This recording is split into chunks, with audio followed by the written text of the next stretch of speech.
श्री गणेशाय नमः। लघु सिद्धांत कौमुदी के अचसंधि प्रकरण के अंतर्गत पूर्व के पाठ में हम लोगों ने प्रकृति भाव संधि को विकल्प से करने वाला सूत्र सर्वत्र विभाषा गोह यह पढ़ा और उसी के अंतर्गत तत्संबद्ध जो सूत्र थे अवंग स्फोटायनस्य और इंद्रे च, इसको भी हम लोगों ने पढ़ लिया। अब हम प्रकृति भाव संधि करने वाला एक और सूत्र पढ़ने जा रहे हैं, वह है प्लुतः प्रगृह्याच नित्यम। प्लुतः प्रगृह्याच नित्यम, यह सूत्र की वृत्ति में वरदराजाचार्य जी लिखते हैं, एतेच प्रकृत्या स्युः। प्लुत और प्रगृह्य से अच परे होने पर, एते शब्द से यहाँ पर प्लुत और प्रगृह्य लेना। पूर्व में या तो प्लुत संज्ञक वर्ण हो या फिर प्रगृह्य संज्ञक कोई वर्ण हो, उससे परे अच प्रत्याहार हो तो वहाँ पर प्रकृति भाव हो जाता है और वह नित्य होता है, विकल्प से नहीं होता है। यहाँ नित्यम का ग्रहण इको सवर्णे शाकल्यस्य ह्रस्वश्च, आगे जो सूत्र आप लोग पढ़ेंगे उस विकल्प के निवारणार्थ है। तो पूर्व में सूत्र कह रहा है या तो प्लुत हो या प्रगृह्य हो और परे अच हो, लेकिन अभी हम प्लुत और प्रगृह्य नहीं जान रहे हैं। तो सबसे पहले प्लुत को जानते हैं। प्लुत के लिए संज्ञा प्रकरण में हमने एक सूत्र पढ़ा है, ऊकालो ह्रस्व दीर्घ प्लुतः। त्रिमात्रिक अच की प्लुत संज्ञा होती है, जिसे लेखन में हम आगे 3 की संख्या लिख देते हैं, वह प्लुत है। तो उस प्लुत से परे अगर कोई अच आ जाएगा तो वहाँ प्रकृति भाव हो जाएगा, और वैसे ही प्रगृह्य से परे अच आ जाएगा तो प्रकृति भाव हो जाएगा। प्रगृह्य संज्ञा करने वाले सूत्र कौन हैं? तो अब इस सूत्र के बाद जितने सूत्र आएंगे उनमें से 5 सूत्र प्रगृह्य संज्ञा करेंगे इस प्रकरण में। जैसे ईद उदेद विवचनम प्रगृह्यम, यह प्रगृह्य संज्ञा करेगा। आदसो मात, यह भी प्रगृह्य संज्ञा करता है। निपात एका जनांग, यह भी प्रगृह्य संज्ञा करता है। उसी प्रकार से ओत और संबुद्धौ शाकल्यस्येता वनार्षे, यह 5 सूत्र प्रगृह्य संज्ञा करेंगे। और जिनकी भी प्रगृह्य संज्ञा हो जाएगी उससे परे यदि हमें अच प्रत्याहार वाले वर्ण मिलेंगे तो वहाँ हम कोई संधि नहीं करेंगे, प्रकृति भाव कर देंगे, जैसे का तैसा रहने देंगे। उसी प्रकार से अगर प्लुत से परे हमें अच मिल जाए तब भी हम प्रकृति भाव कर देंगे। तो पहले बात करते हैं प्लुत की। प्लुत एक तो हम जानते हैं त्रिमात्रिक अच की प्लुत संज्ञा होती है। एक सूत्र और यहाँ प्लुत संज्ञा करने वाला आ रहा है, वह है दूरात धूते च। दूरात धूते, दूरात हूते, वृत्ति में लिखा दूरात संबोधने वाक्यस्य टेह प्लुतो। जब दूर का संबोधन हो, किसी व्यक्ति तक अगर साधारण प्रयत्न से बोलने पर वह हमारी बात नहीं पहुँच पा रही है, उस व्यक्ति को सुनाई नहीं दे रहा है, तो वह हमारी ओर अभिमुखीकरण करे, उसके लिए विशेष प्रयत्न करना पड़े, ऐसे व्यक्ति कहा जाएगा कि वह दूर में है। यहाँ दूर शब्द थोड़ा विशिष्ट है। सम्यक बोधनम सम्यक ज्ञापनम न तो अभिमुखीकरण मात्रम, यह यहाँ पर दूर है। तो इतनी दूर में यदि कोई व्यक्ति है जहाँ पर साधारण प्रयत्न से वह नहीं सुन सकता, उसके लिए कोई विशेष प्रयत्न करना पड़ेगा, तब वह कहलाएगा कि वह दूर में है। जैसा हम लोक में भी यदि कोई व्यक्ति बहुत दूर चला जाता है तो हमारी बात धीरे से उस तक नहीं पहुंचती है, तो हम जोर से उसे आवाज़ लगाते हैं। जैसे उदाहरण अभी आएगा, कृष्ण भगवान गौवे चराते बहुत दूर तक चले गए, अब ग्वाल बाल उनको पुकार रहे हैं कि गौवे यहाँ हैं, तो उदाहरण में आया आगच्छ कृष्ण अत्र गौश्चरति। तो कृष्ण में ये जो प्लुत किया गया वो इसलिए किया गया कि भगवान तक, कृष्ण भगवान तक उसकी बातें पहुंच जाए। तो यहाँ पर जो भी वाक्य बोला जाएगा उस वाक्य का जो टी होगा हम उसको प्लुत करते हैं। आगच्छ कृष्ण में हम क्री को दीर्घ नहीं करते हैं, हम उसके अंतिम टी को ही दीर्घ करते हैं, प्लुत करते हैं। और टी संज्ञा किसकी होती है? हमने पढ़ा है अचोन्त्यादि टी। अचो के मध्य में जो अंत्य अच, वह जिसके आदि में है उस समुदाय की टी संज्ञा होती है। आगच्छ कृष्ण, इस वाक्य में टी होगी संज्ञा ण के अ की, सबसे अंतिम अच है ण का अ। वह किसके आदि में है? वह स्वयं के आदि में है। देवदत्तस्य एकः पुत्रः स एव ज्येष्ठः स एव कनिष्ठः स एव मध्यमः, इसलिए यहाँ पर णकार के आकार की हो जाएगी प्लुत संज्ञा। अब प्लुत संज्ञा होने के बाद जब अगला वाक्य बोला जाएगा और उस अगले वाक्य में अगले वर्ण में अगर कोई अच प्रत्याहार वाला वर्ण आ गया तो वहाँ संधि नहीं होगी। जैसे आगच्छ कृष्ण अत्र गौश्चरति, कृष्ण में ण के अ को हमने प्लुत कर दिया दूराद्धूते च सूत्र से, उसके परे अब अत्र गौश्चरति में अ आ रहा है, तो कृष्ण में जो ण में अ है और अत्र में जो अ है, इन दोनों में अकह सवर्णे दीर्घ से दीर्घ की प्राप्ति है। जैसे दैत्य धन अरिहि मिल करके दैत्यारिहि बनता है, उसी प्रकार कृष्ण और अत्र मिलके कृष्णात्र बनना चाहिए। लेकिन प्लुत प्रगृह्याच नित्यम यह सूत्र आया और वह कहा अगर पूर्व में प्लुत हो और परे अच हो तो प्रकृति भाव हो जाता है। आगच्छ कृष्ण में प्लुत कौन है? नकारोत्तरवर्ती अकार, उससे परे अच प्रत्याहार है अत्र का अ, तो यहाँ पर क्या हो जाए? प्रकृति भाव हो जाए, संधि नहीं हुई, प्रकृति भाव हो गया। दूरात् धूते च प्लुत विकल्प से करता है। दूरात् संबोधने वाक्य से टेह प्लुतो वा, जिस समय वह प्लुत नहीं होगा तब तो संधि हो जाएगी। जब कृष्ण को हमने प्लुत ही नहीं किया, आगच्छ कृष्ण अत्र गौश्चरति ऐसा वाक्य है, तब वह संधि हो जाएगी, आगच्छ कृष्णात्र गौश्चरति बन जाएगा। लेकिन अगर प्लुत है तब वह नित्य प्रकृति भाव होगा, प्लुत होने पर तो प्रकृति भाव होगा ही होगा। तो प्रकृति भाव करने वाला सूत्र जो हम प्लुत प्रगृह्याच नित्यम पढ़ रहे हैं, उसमें से प्लुत को हमने जान लिया। यदि कोई प्लुत संज्ञक वर्ण है तो उससे परे अच होगा तो प्रकृति भाव नित्य होगा, प्लुत ही विकल्प से हो तो बात अलग है। अब प्लुत प्रगृह्याच नित्यम में अगला शब्द है प्रगृह्य। ये प्रगृह्य क्या होता है? प्रगृह्य भी पाणिनि जी की संज्ञा है। इसे विधान करने वाले अष्टाध्यायी में अनेकों सूत्र हैं, परंतु यहाँ लघु सिद्धांत कौमुदी में हम 5 सूत्र पढ़ेंगे जो प्रगृह्य संज्ञा करता है। अब आगे के जो सूत्र आ रहे हैं ये हमें प्रगृह्य क्या है ये बताएंगे। जब हम प्रगृह्य को जान जाएंगे, उससे परे अच आएगा तो प्रकृति भाव करेंगे इसी प्लुत प्रगृह्याच नित्यम से। जैसे अगला सूत्र आ रहा है ईदूदेद द्विवचनम प्रगृह्यम, ईदूदेदंतम द्विवचनम प्रगृह्यम स्यात्। दीर्घ ईकारांत, दीर्घ उकारांत और एकारांत कोई द्विवचन हो उसकी प्रगृह्य संज्ञा हो जाती है। ऐसे कोई शब्द ढूंढिए जिसके द्विवचन में दीर्घ ईकारांत वाला रूप बनता हो या दीर्घ उकारांत वाला रूप बनता हो या दीर्घ एकारांत वाला रूप बनता हो। जैसे हरि शब्द है, हरस पे ईकारांत जो शब्द होगा उसके द्विवचन में बनता है हरि, यह दीर्घ है और द्विवचन भी है, तो इसकी प्रगृह्य संज्ञा हो जाएगी। ऐसा कोई शब्द रूप ढूंढिए जिसके द्विवचन में दीर्घ उकार आता हो अंत में, जैसे गुरु शब्द है तो गुरु के द्विवचन में बनेगा गुरु। एकारांत किस में आएगा? मान लीजिए नपुंसक लिंग का कोई शब्द है, गृहम गृहे, द्विवचन में बनेगा गृहे। या फिर आबंत कोई शब्द है, रमा का बनेगा रमे, गंगा का गंगे। तो द्विवचन में जब भी दीर्घ ईकारांत मिले या दीर्घ उकारांत मिले या दीर्घ एकारांत मिले तो उसकी हो जाती है प्रगृह्य संज्ञा।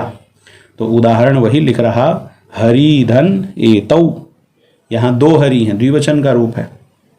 हरि में जो दीर्घ ईकार है ये द्विवचन में है, दीर्घ ईकारांत शब्द है, हरि की हो गई यहाँ प्रगृह्य संज्ञा। अब आगे जो हमें एतौ मिला, यहाँ पर संधि प्राप्त है इको यणचि, इकः स्थाने यण स्यादचि संहितायाम विषय। इक है रेफ में दीर्घ ईकार, उससे परे अच प्रत्याहार है ए, तो जैसे शुद्ध्युपास्य में सुधि के ई को हमने यह कर दिया था, उसी प्रकार हरि में रेफ के दीर्घ ईकार को यह की प्राप्ति है। लेकिन यहाँ सूत्र आ गया प्लुत प्रगृह्याच नित्यम, वह कहता है प्लुत और प्रगृह्य से परे अच हो तो प्रकृति भाव हो जाता है। हरि में यहाँ प्लुत है कि प्रगृह्य है? हरि तो प्रगृह्य है। किस सूत्र से प्रगृह्य है? ईदुदेद द्विवचनम प्रगृह्यम, इस सूत्र से यह हरि की प्रगृह्य संज्ञा हुई है। अतः परे अच मिला तो यहाँ प्लुत प्रगृह्याच नित्यम सूत्र से प्रकृति भाव हो गया, कोई संधि नहीं हुई, प्रकृति अपने स्वभाव में स्थित रही, इसी को प्रकृति भाव कहते हैं। उसी प्रकार से दीर्घ उकारांत का उदाहरण लीजिए। विष्णु शब्द है, विष्णु शब्द के द्विवचन में बनेगा विष्णु, यह द्विवचन भी है और दीर्घ उकारांत है, इसलिए विष्णु की प्रगृह्य संज्ञा हो गई ईदुदेद द्विवचनम प्रगृह्यम से। और विष्णु धन इमौ में संधि की प्राप्ति है इको यणच, ऊ को वह होना चाहिए, परे अच है इमौ का ई, लेकिन यहाँ प्लुत प्रगृह्याच नित्यम से प्रकृति भाव हो गया। प्लुत है कि प्रगृह्य है, विष्णु है प्रगृह्य। किस सूत्र से? ईदुदित द्विवचनम प्रगृह्यम सूत्र से विष्णु की प्रगृह्य संज्ञा हुई। उससे परे अच कौन है? इमौ का ई। तो प्लुत प्रगृह्याच नित्यम कहा कि जब प्रगृह्य से परे अच मिले तो वहां संधि मत करिए, प्रकृति भाव रहने दीजिए। तो विष्णु इमौ में कोई संधि नहीं हुई। उसी प्रकार गंगा का द्विवचन में बनेगा गंगे, और गंगे धन अमू यह स्थिति है। यहाँ पर भी गंगे की प्रगृह्य संज्ञा हो गई ईदुदेत द्विवचनम प्रगृह्यम से, क्योंकि गंगे द्विवचन का रूप है और दीर्घ एकारांत है, और उससे परे अच मिल गया अमू का अ। तो प्लुत प्रगृह्याच नित्यम सूत्र से यहाँ पर संधि नहीं हुई, प्रकृति भाव हो गया, गंगे अमू ऐसी स्थिति रह गई। तो प्रगृह्य संज्ञा करने वाला पहला सूत्र हमने पढ़ा, ईदुदेत द्विवचनम प्रगृह्यम। अब अगला सूत्र आ रहा है अदसोमात्। अदसोमात् की वृत्ति लिखी, अस्मात् परावीदूतौ प्रगृह्यौस्तः। अस्मात् परावीदूतौ, अदस शब्द से परे, अदस शब्द के मकार से परे आप अदस शब्द का रूप चलाइए। पुल्लिंग में असौ, अमू, अमी, अमुम, अमू, अमून इत्यादि रूप बनेगा। स्त्रीलिंग में असौ, अमू, अमूह, अमूम, अमू, अमूह इस प्रकार से रूप चलता है। नपुंसक लिंग में अदह, अमू, अमूनी, अदह, अमू, अमूनी इस प्रकार से रूप चलता है। इन तीनों लिंगों में अदस शब्द में देखिए कहाँ पर म से परे दीर्घ ईकार उकार मिल रहा है। पुल्लिंग में अमू और अमी, यहाँ पर म से परे दीर्घ उकार और दीर्घ ईकार मिल रहा है। तो जहाँ पर भी अदस शब्द में म से अव्यवहित पर में तुरंत बाद में दीर्घ ईकार मिले या दीर्घ उकार मिले तो उसकी प्रगृह्य संज्ञा हो जाएगी। संपूर्ण अदस शब्द की नहीं, जब भी अदस शब्द के रूप में म से परे दीर्घ ईकार या दीर्घ उकार मिले तो प्रगृह्य संज्ञा हो जाएगी। और प्रगृह्य संज्ञा का फल क्या है? उससे परे जब अच मिलेगा तो हम प्रकृति भाव कर देंगे, संधि नहीं करेंगे। जैसे उदाहरण दिया, अमी ईशाह। अमी बहुवचन का रूप है, ये ईश हैं ऐसा अर्थ हो रहा है, बहुवचन है। अमी यह अदस शब्द का रूप है, ये स्वामी हैं। अदस शब्द का रूप है बहुवचन का अमी। यहाँ पर म से परे दीर्घ ईकार की प्राप्ति हुई तो इसकी हो गई प्रगृह्य संज्ञा। और उससे परे जब अच मिला ईशाह का ई, तो यहाँ पर अकह सवर्ण दीर्घ से दीर्घ हो जाना था, संधि होके अमीशाह ऐसा रूप बन जाना था। लेकिन प्लुत प्रगृह्याच नित्यम आया और कहा प्रगृह्य से परे अच हो तो संधि नहीं होगी। प्रगृह्य कौन? अमी। इसकी किससे प्रगृह्य संज्ञा हुई? इसकी प्रगृह्य संज्ञा हुई अदसोमात् से। उससे परे अच है ईशाह का दीर्घ ईकार, तो यहाँ पर कोई संधि नहीं हुई। प्लुत प्रगृह्याच नित्यम सूत्र से प्रकृति भाव हो गया। उसी प्रकार से दीर्घ उकार का उदाहरण दे रहे हैं। राम कृष्णावमू आसाते। राम कृष्णऊ अमू आसाते यह था पहले। राम कृष्णऊ के औ को आव आदेश से चो यवा यावह से तो बन गया राम कृष्णा वमू आसाते। हमें जो यहाँ संधि करनी है इस सूत्र के उदाहरण में वह है अमूधन आसाते। अमू कहाँ का रूप? वही अदस शब्द, द्विवचन का रूप असौ अमू अमी। तो अमू यह अदस शब्द का रूप है, इसमें म से परे दीर्घ उकार भी मिल गया, अतः अदसोमात् से अमू की हो गई प्रगृह्य संज्ञा। उससे परे अच है आसाते का आ, अमूधन आसाते में ई को यणचि से यण हो जाना चाहिए, दीर्घ उकार को वकार आदेश हो जाना चाहिए। लेकिन प्लुत प्रगृह्याच नित्यम यह सूत्र आया, कहा प्रगृह्य से परे अच हो तो प्रकृति भाव हो जाता है। प्रगृह्य है अमू, अदसोमात् से इसकी प्रगृह्य संज्ञा हुई, उससे परे अच है आसाते का आ, तो यहाँ पर कोई संधि नहीं हुई, प्रकृति भाव रह गया। मात किम, अदसोमात् में मकार ग्रहण क्यों किया? ये क्यों कहते हैं कि म से परे दीर्घ ईकार उकार हो? अदसोमात् में सूत्र में मात न रखिए, केवल यदि इतना रखें कि अदस शब्द में दीर्घ ईकार उकार की प्रगृह्य संज्ञा होती है तो क्या दोष है? यह प्रश्न है। इस प्रश्न के उत्तर में उदाहरण दे रहे हैं, प्रत्युदाहरण अमुके धन अत्र का। लेकिन इसे समझने के पहले एक बात और समझिए। ईदुदेत द्विवचनम प्रगृह्यम यह है 1:1:11 का, पहले अध्याय के पहले पाद का 11वां सूत्र, और अदसोमात् है 1:1:12 का, पहले अध्याय के पहले पाद का 12वां सूत्र। ईदुदेत द्विवचनम प्रगृह्यम के तुरंत बाद वाला सूत्र है अधसो मात, तो ऊपर के सूत्र से अनुवृत्ति होगी। ईदुदेत द्विवचनम प्रगृह्यम से ईत, ऊत और एत तीनों की अनुवृत्ति होनी चाहिए, लेकिन अनुवृत्ति केवल हो रही है ईत और ऊत की। देखिए वृत्ति में लिखा कि म से परे दीर्घ ईकार और ऊकार की प्रगृह्य संज्ञा होती है, लेकिन ऊपर से एकार की अनुवृत्ति नहीं हुई। क्यों नहीं हुई एकार की अनुवृत्ति? जबकि परिभाषा है, परिभाषा यह है एक योग निर्दिष्टानाम सहवा प्रवृत्ति ही सहवा निवृत्ति ही। जिसे एक योग में कहा जाए, एक साथ कहा जाए, उनकी अगर आवृत्ति होगी, अनुवर्तन होगा तो एक साथ होगा, अगर वो निवृत्त होंगे तो एक साथ होंगे, उनको बीच में आप तोड़ नहीं सकते। लेकिन ऐसा क्या हुआ कि ऊपर से केवल ईत और ऊत की अनुवृत्ति हुई, एत की नहीं हुई? तो उसका उत्तर है मात ग्रहण करने से। अदस शब्द का चाहे आप किसी भी प्रकार से रूप सिद्ध कर लीजिए, कहीं पर भी मकार से परे दीर्घ एकार नहीं मिलता। म से अव्यवहित पर में एकार किसी भी स्थिति में नहीं मिल सकता, असंभव है। तो म से परे जब एकार मिलता ही नहीं, इसीलिए मात ग्रहण कर लेने से एकार की अनुवृत्ति होती ही नहीं। तो सूत्र का अर्थ होता है म से परे दीर्घ ईकार और ऊकार की प्रगृह्य संज्ञा होती है। यदि मात नहीं कहते और कहते कि अदस शब्द में क्या करें, तो ऊपर से अनुवृत्ति होती, अदस शब्द के दीर्घ ईकार, दीर्घ ऊकार और एकार की प्रगृह्य संज्ञा हो जाती, यह अर्थ हो जाता। यदि मात ग्रहण नहीं करते कि म से परे हमें क्या चाहिए, तो ऊपर से एक योग निर्दिष्टानाम सहवा प्रवृत्ति सहवा निवृत्ति, इस परिभाषा के बल से ईत, ऊत, एत तीनों की आवृत्ति हो जाती, अनुवृत्ति हो जाती। और सूत्र का अर्थ ये होता अदस शब्द में दीर्घ ईकार, दीर्घ ऊकार, दीर्घ एकार की प्रगृह्य संज्ञा होती है। अब किससे परे, इससे मतलब नहीं। सूत्र का अर्थ है अदस शब्द में कहीं पर भी दीर्घ ईकार, दीर्घ ऊकार, दीर्घ एकार की प्रगृह्य संज्ञा होती है। मात तो कहा नहीं, म से परे की बात नहीं। तो अमुके इस प्रयोग में अमुके शब्द कहाँ का है? अदस शब्द से अव्यय सर्वनाम नाम अकच प्राक्टेह सूत्र से अकच प्रत्यय करने पर अदसो से ऋदादु दोमह से मुक्त होने पर अमुकस बनता है। और इस अमुकस शब्द से जस विभक्ति लेके आने पर, जसह शी से यहाँ शी आदेश करने पर, गुण करने पर अमुके बनता है। अमुके है तो अदस शब्द का रूप।